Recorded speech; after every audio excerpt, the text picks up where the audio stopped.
Hello, I'm Naaman. This is the House of Nerdy, where we talk about most things nerdy.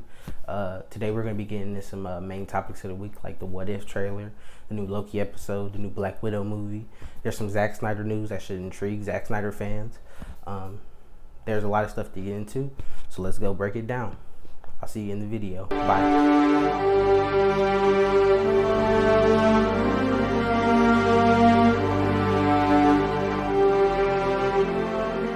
Now, starting off, I want to talk about Black Widow. And I think Black Widow was a really good film, probably like a 7 out of 10, 8 out of 10.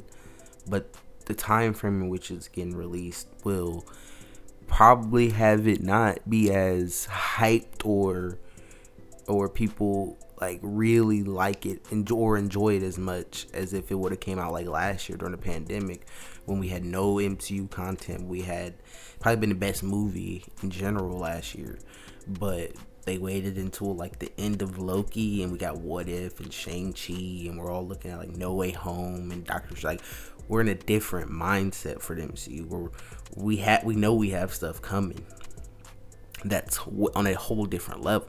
Even if it's not like cosmic or multiverse stuff, it's ground stuff, but it's ground stuff that's gonna connect to the MCU in a big way, and it's gonna have lasting effects and changes for the MCU. And it's a good movie telling you what happened to Natasha after Civil War and introducing a new Black Widow. That's really all it does. It doesn't do much. It's kind of like a bookend movie, and that's what was a lot of people worries, that people wouldn't need to watch it. But it is a good movie, and there's always a chance that like normies, like people who aren't like that need stuff that connects to MCU, they just want to watch a good movie, Marvel movie. I think they might enjoy this movie a lot, and I think it's projected to do 90 million over its first weekend, and that's like normal box office standard like type money for a movie to make, like a movie like this to make. Like, it's not gonna make Avengers Endgame money the first weekend, but 90 mil first week in a like coming out the pandemic, like not even fully open. I think that's good news for Marvel, and that spells like, yeah, theaters are probably gonna like, people gonna come out for a good Marvel movie. That's just what it is. I think that's what those projections say. I think this last episode of Loki was quite amazing. I think this episode was the best episode of all the shows so far.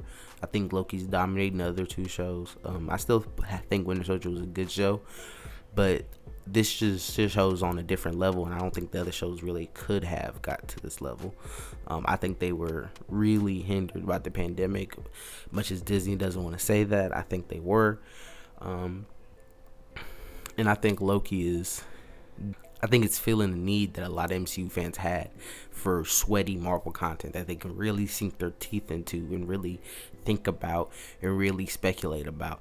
And all the speculation we did for WandaVision was like, no, like nothing happened. And every time we speculate for something for Loki, it happens. Like, all these rumors have happened. It was just a great episode, and it really defines why this show is the best MCU show, in my opinion. The Easter eggs were amazing. Having the head of the living tribunal in that like limbo place you're getting spicy now, Marvel. Don't tell me that. You telling me that the living tribunal is dead. So what you're saying, in another sense, the Secret Wars is happening, and we in the middle of it. That's what you're telling me. Because living tribunal dies, the multiverse dies. He's a multiverse being. So like, what are you saying? What do you mean by that, Marvel? You got the Thanos copter, which was maybe a better Easter egg than the head of the living tribunal. You have like the Kang towers and the Kang like stuff instead of Stark or Avengers. You have the romance between Loki and Sylvie, and I don't know if Sylvie is really feeling a relationship with Loki. I think Loki really like her, and he's ready. Like, if she wanted to right now, she'd be like, let's date, let's get it going. I don't think he really cares. I think she just ain't really feeling dating, or I think she thinks of him as a friend. I think he got friend zoned. But I do think that we're gonna have some heartwarming moments with them in the next episode. Now shifting into a more serious note, more serious topic.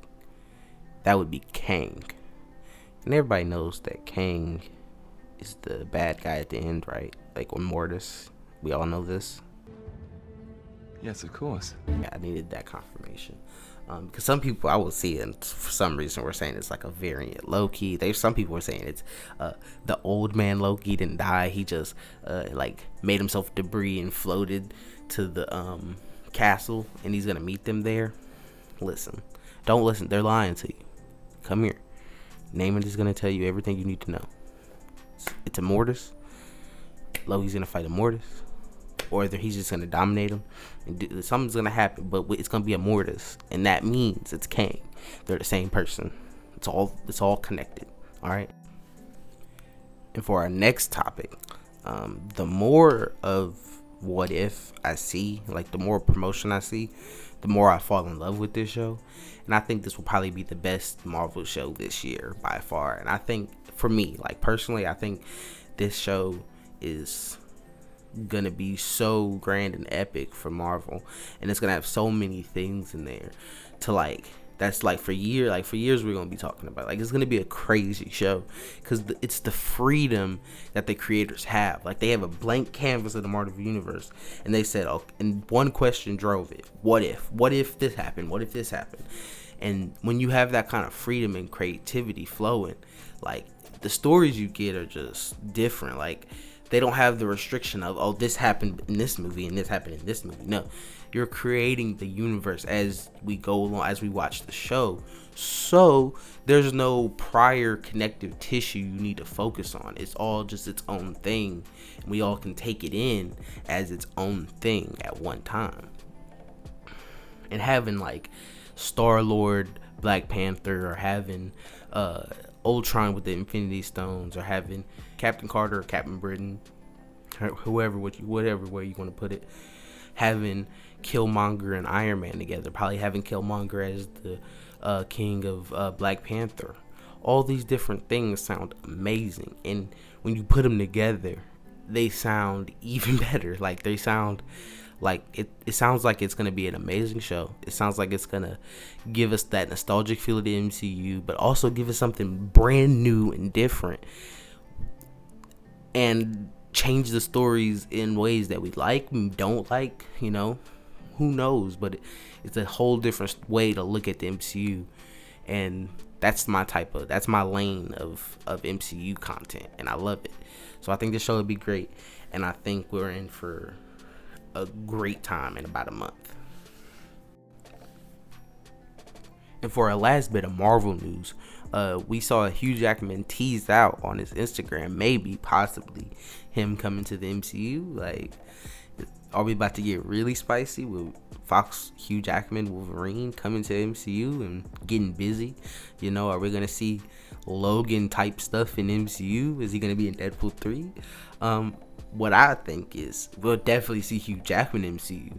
Either he'll do like a movie or like two, something like that, for as like Fox Wolverine, or listen to me now, he'll be a different character and be in MCU for a while, like a Norman Osborn or somebody like that, because Hugh Jackman's a great actor and he's met with Marvel, and I'm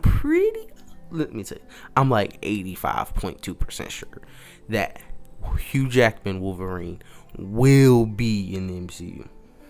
But I'm even more confident that Hugh Jackman will be in MCU, like 99.9. That being said, this isn't like a guarantee or anything. This is just what I think. I think that he is a guarantee he'll be in MCU.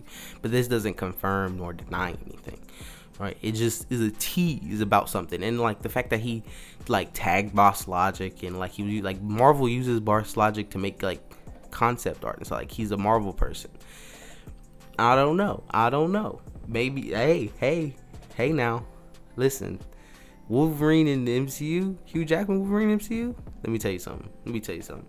That's a different level of sweaty nerdness that I don't think anybody could be prepared for. All right, if we get one scene in MCU like we had in Logan, that Wood scene in Logan when he's just trying to save those kids, everything will be shut down for another year.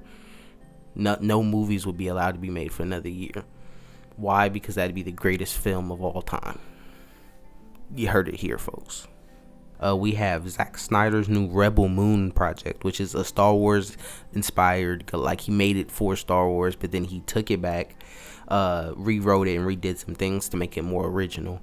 But it's still like an intergalactic space like movie that's inspired by Star Wars.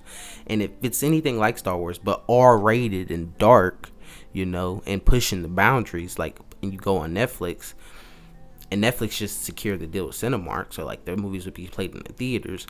I think this could really be something special, and I think that's like the type of content people are looking for nowadays. I think people want like R-rated, edgier stuff, but it's not like there's a market. It's not like I think the general audiences, like most people, are cool with like Marvel, and it's like not too much blood, PG-13.